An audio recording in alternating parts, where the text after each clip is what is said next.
cool memorabilia. Now, last Tuesday we missed you, but Tractor Mike and I, we caught you on Wednesday for Toy Wednesday. Well, tonight we're back on a normal schedule. We're back home from Meekum, checking out some more cool stuff in the shop. Kind of a unique piece tonight. I've actually had this laying in the office for quite a while, and I keep forgetting to dig it out and do it on a Toy Tuesday. But it's an old photograph, a very large photograph, which for the time that this was taken was a pretty big deal. 112, almost 113 years ago is when this event happened. I got this piece from a friend of mine who's also an antique dealer, and when he found this, he's like, oh, this is right up your alley. Number one's here. Pete's here with us, ready to go. So, a very unique piece for sure. John Sanderson made it tonight. So, like I said, it's just one big picture, but we're going to spend a little bit of time with it because it's so cool, and it's going to take a few minutes just to get through this picture. The picture is, I don't know how big it is. We're going to find out how big it is, though.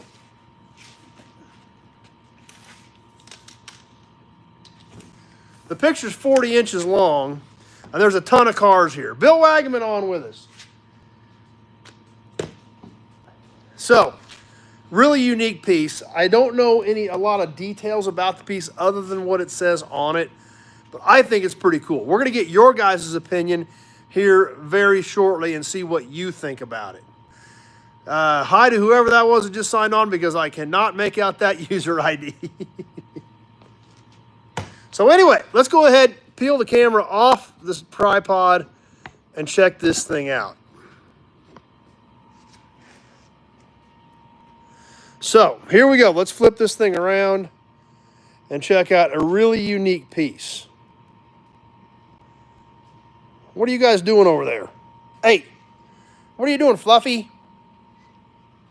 Jeff from Ottawa. So what we've got here is the auto parade from the Stafford Jubilee in 1912.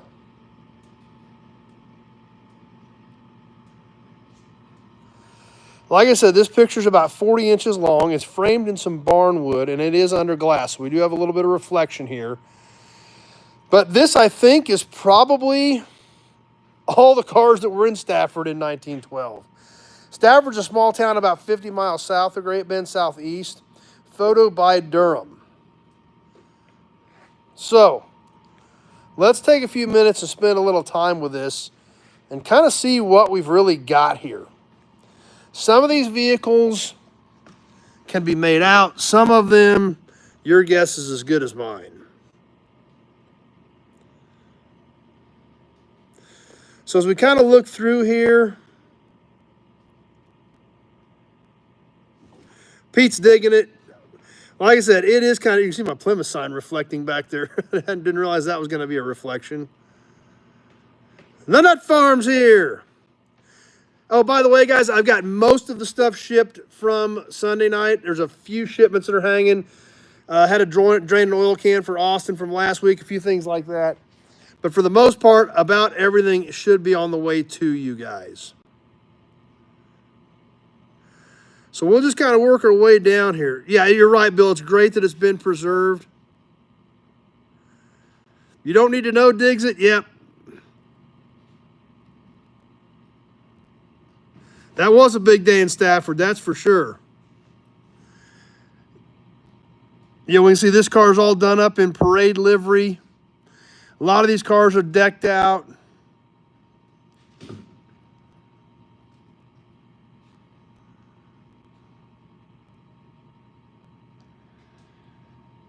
This was just the auto parade at the Stafford Jubilee in 1912.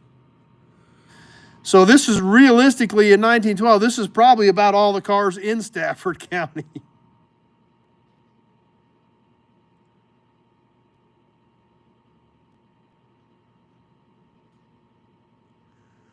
But definitely a unique piece. And back then, you know, a car was a pretty big deal. Still a new method of transportation. Horse and buggy was still common back in the day. We can see this car all decked out with American flags.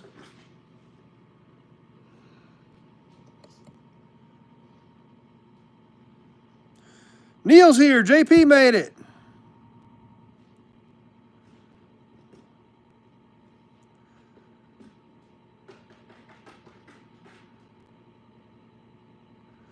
So just quite a scene. And here, as we get to the middle of it, there again we see our mark, the auto parade for the Stafford Jubilee in 1912. Everybody out for the parade, out for the Jubilee. This one's Stafford livery on it.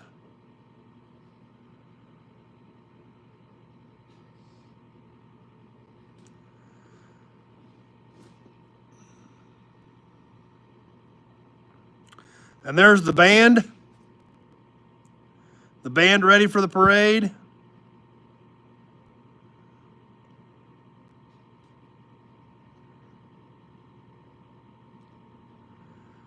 Just a lot of unique cars, a lot of cool history.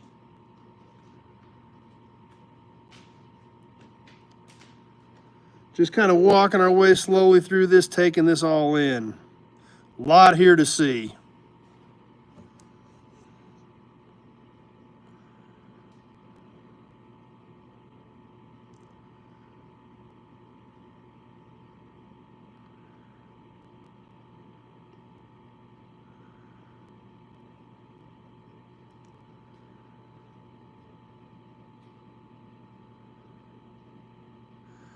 This car here, all decked out in parade livery. This one's got a big Stafford pennant flying from it.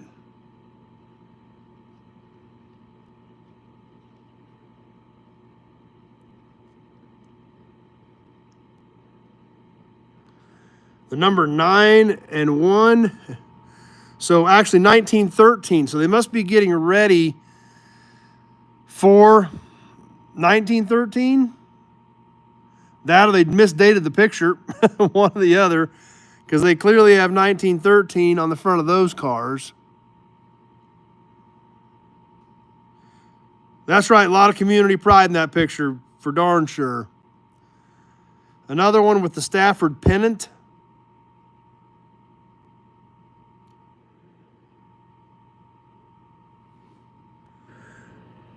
Yeah, that's exact. There's Brett. You're exactly right, Pete. This is probably every car in Stafford County in 1912, in all honesty. It would not surprise me a bit. There's another Stafford pennant.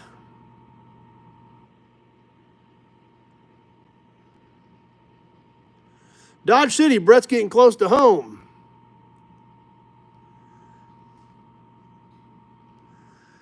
Now this one, it looks like it's a Buick. I'm going to guess that one says Buick. Kind of hard to zoom in while we're live here, but that one does look like it says Buick on it. Steve's here.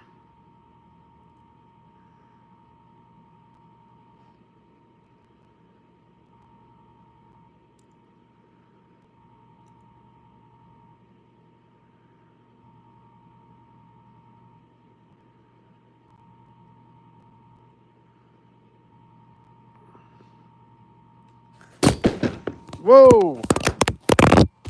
Hold on, we're back. Everything just fell off on us.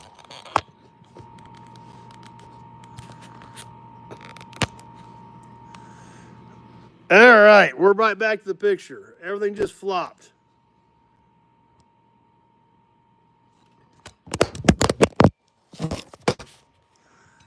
All right, we're trying to hold everything at one time here. It ain't working.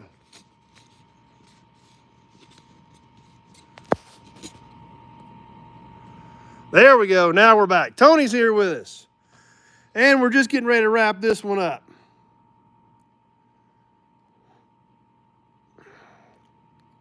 Looks like goalposts there. So is that, did they have this on the football field or something, or what?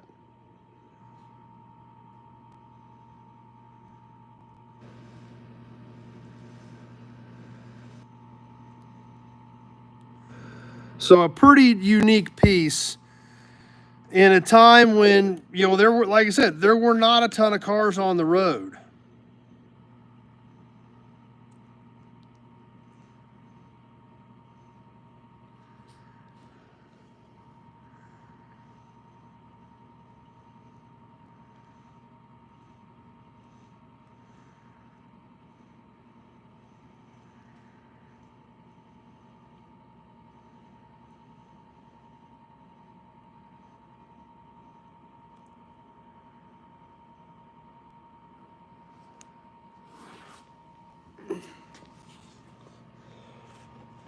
So there it is. Stafford Jubilee, so Memorial Day, not sure, Nick. Billy Bowman's here.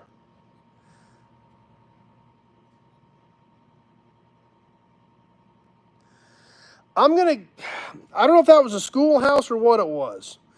I don't see any markings on it at all. So I'm not really sure what that building was. Obviously, even if we look in the background over here, I mean, there are some houses here, but not a very big town. One Horse Town's it's probably pretty close to it. And then when we look off in the distance, there's nothing out here. So to have that many cars in one parade set up at the Stafford Jubilee in 1912, that was a pretty big deal. So, I don't even really know that. It doesn't really say. I would kind of guess that. Frank's here, but not really any way of knowing unless you could actually pinpoint some of these buildings as the actual location. From the Stafford Jubilee Auto Parade in 1912. Now, to put this into kind of somewhat of a perspective, I guess, as far as how many cars were on the road in that time frame. Now, Kansas went to a state plate in 1913. Prior to that, yeah, that's right, Brett. There still isn't much out there, to be honest with you. You're 100% right. To put that into perspective, let me grab something else here.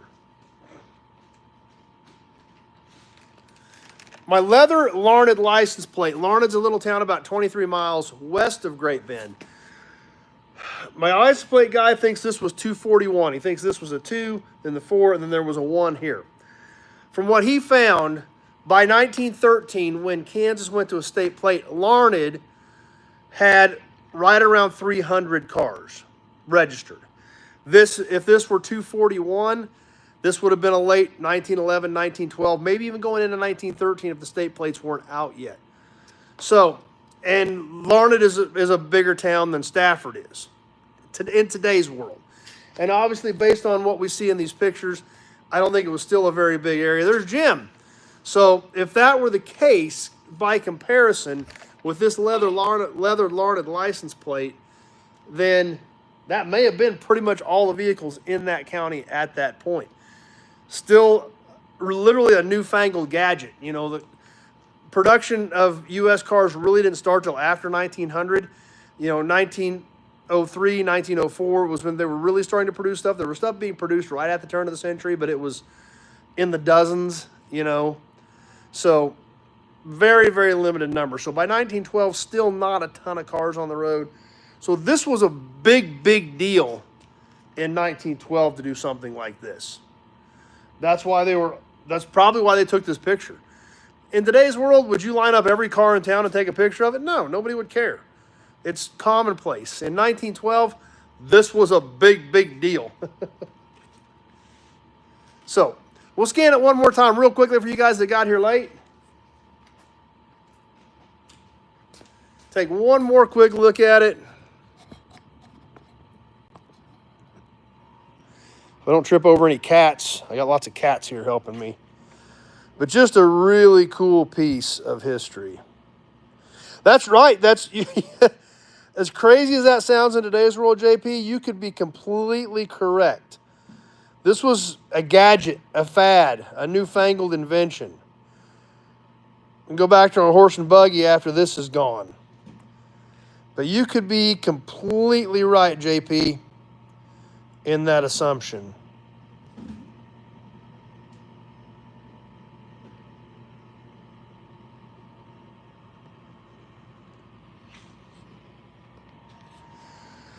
So there we go. That's what we've got for tonight.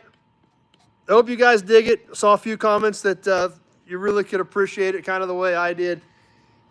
Really neat piece. Like I said, unfortunately, being almost 113 years old, not really many people around here that can tell us what was going on that day. but still a neat piece of history. Definitely a snapshot of a place in time that is hard to comprehend in today's world. Thanks, Pete. Appreciate that. But, and JP's comment about it being a passing fad, there were a lot of people that at that point still probably believed that the automobile was just a newfangled fad that wasn't going to catch on. We know we can feed our horse and take care of him, and we're going to get to town tomorrow. Buick man made it. So just really, that's I can't think of a better way to put it than what JP said. It was probably thought of as a fad. It was technologically advanced for the time, newfangled gadgets, things people didn't understand, and kind of hard to think about that in today's world, but 200% true in 1912. So anyway, thanks for being here tonight, guys. Hope you guys enjoyed it. I thought it was an interesting piece of history and a really cool display piece that definitely tells a story. Thanks, JP. Appreciate those kind comments, and glad you enjoyed it. Like I said, it's just something different and weird, and a little snapshot in time that it's hard to comprehend in today's world, but back then, it's the way things really were. So, these cats are all over the place in here. Yes, you guys are everywhere. This box over here ain't got a chance.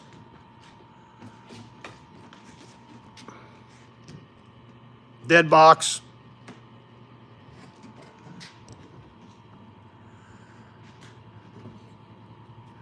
And that's another good point, Jim, to squeeze that all in on one shot. And that's something we didn't talk about. To put all that in one picture. Dan from Ohio's digging it. You know, that's a big picture, 40 inches long for that period in time to do something like that. There again, just like JP said, just taking the picture, doing this in this big format. You know, now we go on our phones and we can take a picture, type anything we want in it. Putting this text into the picture, getting this big, long panographic view, it's crazy. There again, something else to think about, just like JP said, this picture in and of itself was newfangled gadgetry at the time, just like the cars were, and we've got it all tied together in this one really cool piece of history. I actually just fed him, Bill. So, anyway, glad you guys enjoyed it. Definitely something a little bit different. You know, it wasn't toys, it wasn't cans like we typically get to, it wasn't signs, but definitely a snapshot in history that has a lot of killer cars in it. So glad you guys enjoyed it. What else is coming up? I'm working on the Meekum videos. I got a couple of the Jim Wicks videos uploaded last night to ready to get published. I've got my own walk-around video from Meekum, Kansas City, and we've got the drive home video coming up. How did the drive home go in a car that I had never seen before? I stuck my hand in the air and ended up buying it, jumped in it, and drove it 259 miles home. So how did that go? Not perfect. Okay, but not perfect. But we're going to get that video up as well soon, plus a walk around the car. So all that stuff coming up. Tons of new inventory. I was out in the yard today going through my lists of stuff I have not done content on, and it is long. There's a lot of stuff that's been pouring in the gates that we've got to share with you guys. It's all going to be coming up very soon. So with that, I'll let you guys get back to your Tuesday evening. I'm going to get back in the office, maybe work on some of these videos yet tonight. And glad you enjoyed the picture. I'm excited about the comments about it because I thought it was neat, but it's so different that you always wonder if people are going to appreciate it. So anyway, we'll get some of that other content up here in the coming nights. We'll be back on Sunday evening for some more Sunday night live chat at 7:30, and somewhat back on a fairly normal schedule here for a few weeks for once. Because my last 6 weeks, I've been all over the place. So hopefully I can get some work done. We'll be back on a normal schedule. We'll get some content up on a regular basis. And you guys have a great Tuesday evening and have a great rest of your week, everybody. We will see you live Sunday night for some Sunday night live chat. Be sure to check out the new videos coming up later this week. Thanks for watching tonight, everybody. It's old and it's great. Thanks, Jim.